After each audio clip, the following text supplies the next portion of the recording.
Amigos, ¿cómo están? Somos estudiantes de la Universidad Antonio Nariño de la Facultad de Medicina de sexto semestre del programa de Semiología 2. A continuación les vamos a hablar de la pancreatitis aguda. El páncreas es un órgano glandular situado en el abdomen del ser humano que se encarga de producir y verter al intestino algunos de sus jugos que contribuyen a la digestión de los alimentos, así como de secretar la insulina y el glucagón que el organismo necesita. A continuación vamos a hablar de la fisiopatología de la pancreatitis aguda. Se da principalmente por un trastorno del calcio intracelular en las células pancreáticas, el cual puede desencadenar cambios necroinflamatorios. Está dado por diferentes fases.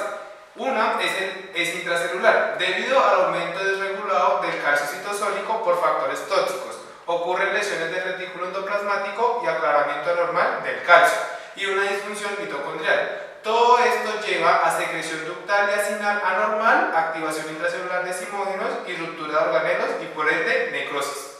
Ahora sigue la fase intraacinar. El estrés oxidativo se da por la activación de simógenos por la catepsina B, junto a una lesión mitocondrial. Favorece el mecanismo de necrosis, apoptosis y autofagia. Continuamos con la fase pancreática. La lesión acinar favorece la liberación de citocinas y quimiosinas que desencadenan infiltración pancreática por leucocitos, generando un sistema local con retocontrol positivo, lo cual favorece un desarrollo de complicaciones sistémicas. Por último, encontramos la fase sistémica y el síndrome de disfunción orgánica múltiple. La extensión de la respuesta inflamatoria pancreática lleva a anormalidades en la microcirculación peripancreática, trastornos de la coagulación, aumento de la endotelina y activación plaquetaria. Además de esto, encontramos que el factor de necrosis tumoral causa un aumento en la permeabilidad de la barrera intestinal. La pancreatitis aguda es uno de los trastornos gastrointestinales más comunes y por eso requiere hospitalización aguda en todo el mundo. Refiere una mortalidad del 30% en casos graves y requiere un tratamiento eficaz y actualizado. La definición de pancreatitis se basa en el cumplimiento de dos de tres de los siguientes criterios. El primero es en la parte clínica, que refiere el dolor abdominal en la parte superior. El segundo es en la parte de laboratorios, que hace referencia a amilasa y lipasa sérica mayor de 3 veces el límite normal. Y en la parte de imagenología, en el TAC, resonancia magnética y ecografía. Los estudios de imágenes abdominales pueden ser útiles, pero no se requieren para diagnosticar la pancreatitis. Los escenarios en los que se pueden requerir imágenes transversales para confirmar el diagnóstico incluyen pacientes sedados, sospecha clínica de perforación duodenal y periodos prolongados entre el inicio de los síntomas y la presentación. Tanto la lipasa y la amilasa pueden estarse normalizadas. Ingreso, la etiología de la pancreatitis aguda debe ser determinada utilizando los diferentes parámetros. Personal detallado, pancreatitis aguda previa, colelitiasis, ingesta de alcohol, medicamentos, drogas, hiperlipidemia, trauma, procedimientos invasivos recientes y antecedentes familiares. Otro debe ser el examen físico, el análisis de suero de laboratorio, como las enzimas hepáticas, el calcio y los triglicéridos. Y otro, para terminar, es la parte de la imagenología, mirando el cuadrante superior. El seguimiento dependen de la etiología de la pancreatitis. Cabe señalar que un nivel de aminotransferasa mayor a 150 unidades sobre litro dentro de las 48 horas posteriores a la aparición de los síntomas discrimina una pancreatitis de origen biliar. Las directrices sobre el manejo de la pancreatitis son el resultado de un enfoque internacional, multidisciplinario y basado en la evidencia. Estas directrices proporcionan recomendaciones sobre aspectos claves del manejo médico y quirúrgico de la pancreatitis aguda, combinadas con observaciones basadas en la literatura disponible y opiniones de los principales pancreatólogos del mundo. Estas directrices también serán útiles a la hora de diseñar futuros estudios, ya que reflejan el actual punto de referencia del tratamiento de la pancreatitis aguda. Se puede usar nutrición enteral elemental o polimérica en la pancreatitis aguda. No existe un tipo de nutrición enteral o inmunonutrición que mejore el resultado de la pancreatitis aguda. Son beneficiosas las formulaciones semielementales en la reducción de los riesgos de complicaciones infecciosas y su mortalidad. La nutrición enteral en la pancreatitis aguda se puede administrar a través ya sea de la ruta nasoyeyunar o nasogástrica. La alimentación por sonda nasogástrica es más probable, más fácil, más factible y más segura que la nasoyeyunar. La nutrición parenteral se puede administrar en la pancreatitis aguda como terapia de segunda línea si no se tolera la administración por sonda nasoyeyunar y se requiere soporte nutricional. La nutrición parenteral solo debe iniciarse si no se puede alcanzar los objetivos nutricionales con la alimentación oral o enteral. Un retraso hasta de 5 días en el inicio de la nutrición parenteral puede ser apropiado para permitir el reinicio de la alimentación oral o enteral. Con la carta de Ringer se recomienda para la reanimación inicial con líquidos en pancreatitis, ya que se ha demostrado una evidencia en la disminución en la incidencia del CIRS, en comparación con la reanimación con solución salina normal.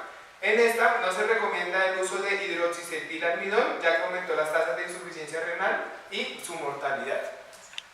La velocidad de infusión óptima para la reanimación inicial con líquidos es administrar terapia intravenosa con fluidos de 5 a 10 mililitros kilo hora, utilizando inicialmente hasta alcanzar los objetivos de reanimación.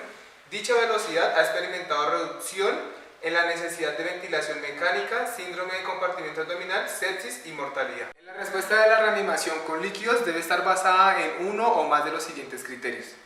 La indicación de la CPRE. La CPRE no está indicada en la pancreatitis biliar leve prevista sin colangitis. Tampoco está indicada en la pancreatitis biliar severa pronosticada sin colangitis, pero esta sí está indicada en la pancreatitis biliar con obstrucción del conducto biliar común y en pancreatitis biliar y en colangitis. Importante hacer CPRE lo más antes posible en pacientes con colangitis. Intervención invasiva que incluye drenaje con catéter percutáneo, drenaje transluminal endoscópico, necrostomía mínimamente invasiva o abierta, se deben retrasar cuando sea posible hasta al menos 4 semanas después de la presentación inicial para permitir la colección y se vuelva amurallado. No se han identificado subgrupos que permitan beneficiarse con esta intervención. Intervención temprano tardía, independientemente de la presencia de necrosis, los pacientes con catástrofes intraabdominales como hemorragias, perforaciones, síndromes de compartimiento abdominal requieren una intervención inmediata, como la angioembolización o drenaje percutáneo con catéter de ascitis. El drenaje percutáneo retroperitoneal del catéter guiado por imagen inicial o el drenaje transluminal endoscópico, seguido, si es necesario, de la necrostomía endoscópica o quirúrgica, son intervenciones óptimas para la pancreatitis necrotizante infectada, la cual se ha demostrado en varios estudios que disminuyó las complicaciones mayores a corto plazo, como la aparición de múltiples fallas orgánicas y complicaciones a largo plazo, como la insuficiencia endocrina. El catéter percutáneo o el drenaje transluminal endoscópico debe ser el primer paso para el tratamiento de pacientes con pancreatitis necrotizante infectada o sospecha o confirmada del drenaje percutáneo del catéter es técnicamente factible en un 95% de los pacientes. Solo se evitará del 23 al 50% de las necrostomías en pacientes con pancreatitis necrotizante.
¿Cuál es el mejor puntaje o marcador para predecir la pancreatitis aguda grave al ingreso a las 48 horas?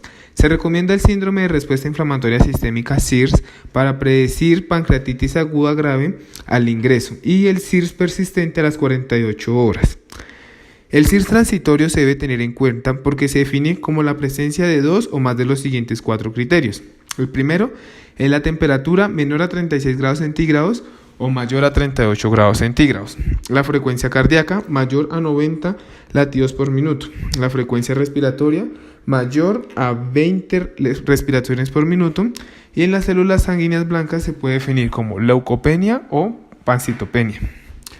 El CIRS persistente mayor a 48 horas se asocia con una falla multiorgánica y mortalidad en pancreatitis aguda. La falla multiorgánica persistente mayor a 48 horas es determinante clave de la mortalidad en esta pancreatitis aguda. El CIRS persistente se asoció con una mortalidad del 25% en comparación con el 8% del CIRS transitorio. La sensibilidad del CIRS persistente para la mortalidad es del 77 al 89% y una especificidad del 79 al 86%. ¿Cuál es el mejor resultado en la estrategia para predecir la pancreatitis aguda durante el ingreso? Se recomienda un enfoque de 3 dimensiones para predecir el resultado de la pancreatitis aguda que combina factores del riesgo del huésped, como por ejemplo la edad, la comorbilidad o el índice de masa corporal. La estratificación del riesgo clínico, por ejemplo el CIRS persistente. El monitoreo de la respuesta al tratamiento inicial, por ejemplo el CIRS persistente, nitrógeno ureico en sangre y creatinina.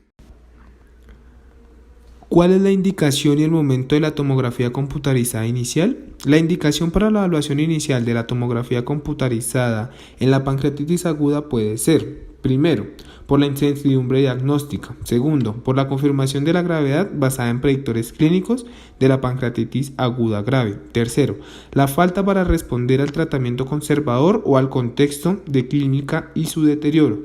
El momento óptimo para la evaluación inicial de la tomografía computarizada es al menos de 72 a 96 horas después del inicio de los síntomas. Se debe tener en cuenta que en la mayoría de los pacientes no se requiere tomografía computarizada para el diagnóstico de la pancreatitis aguda. La tomografía computarizada temprana de rutina en la pancreatitis aguda no se recomienda por las siguientes razones. Primero, no hay evidencia de que la tomografía computarizada temprana mejore el resultado clínico o de la detección temprana de necrosis que ésta influirá en el tratamiento.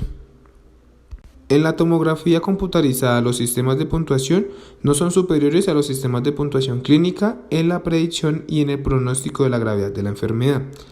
Tercero, hay evidencia que sugiere que la tomografía temprana puede aumentar la duración de la estancia hospitalaria, ya que tiene bajo rendimiento sin implicaciones de gestión clínica.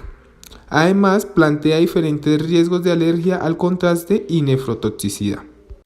La tomografía computarizada precoz puede ser útil para descartar la isquemia intestinal o la perforación intraabdominal en pacientes que presenten con pancreatitis aguda y abdomen agudo. Las siguientes indicaciones requieren un protocolo multifásico: la hemorragia, el pseudoaneurisma y el infarto mesentérico.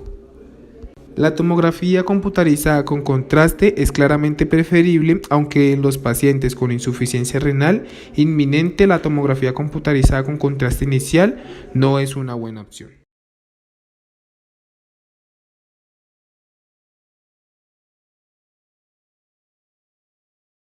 Síndrome de compartimiento abdominal. Se define como la presión intraabdominal sostenida mayor a 20 milímetros de mercurio con o sin presión de perfusión arterial abdominal menor a 60 milímetros de mercurio, asociado con insuficiencia orgánica de nuevo inicio. La hipertensión intraabdominal, definida como el aumento patológico continuo o repetido de la presión abdominal mayor a 12 milímetros de mercurio. Ocurre en el 60% de los casos de pancreatitis aguda grave. Se clasifica en grado 1, la presión intraabdominal entre 12 y 15 milímetros de mercurio. Grado 2, la presión intraabdominal entre 16 y 20 milímetros de mercurio. El grado 3, la presión intraabdominal entre 21 y 25 milímetros de mercurio. Y el grado 4, la presión intraabdominal mayor a 25 milímetros de mercurio. ¿Cómo tratar el síndrome de compartimiento abdominal? Intervenciones para disminuir la presión intraabdominal en la pancreatitis aguda deben enfocarse más en el volumen de las vísceras huecas, en el drenaje nasogástrico, en la porocinética, en los tubos rectales, en la descompresión endoscópica, en el fluido vascular intra y extra, expansión de la pared abdominal, bloqueo neuromuscular si es necesario. Tratamiento invasivo para el síndrome de compartimiento en la pancreatitis aguda. La descompresión invasiva solo debe usarse después de una discusión multidisciplinaria en pacientes con presión intraabdominal sostenida mayor a 25 milímetros de mercurio con insuficiencia orgánica de nuevo inicio, resistente al tratamiento médico y descompresión nasogástrica y rectal.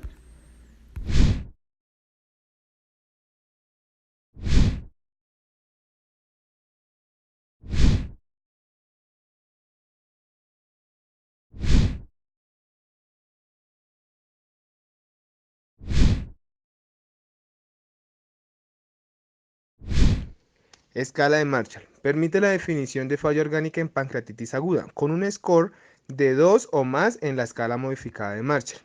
Para dicha falla orgánica debe haber compromiso a nivel respiratorio, cardiovascular o renal.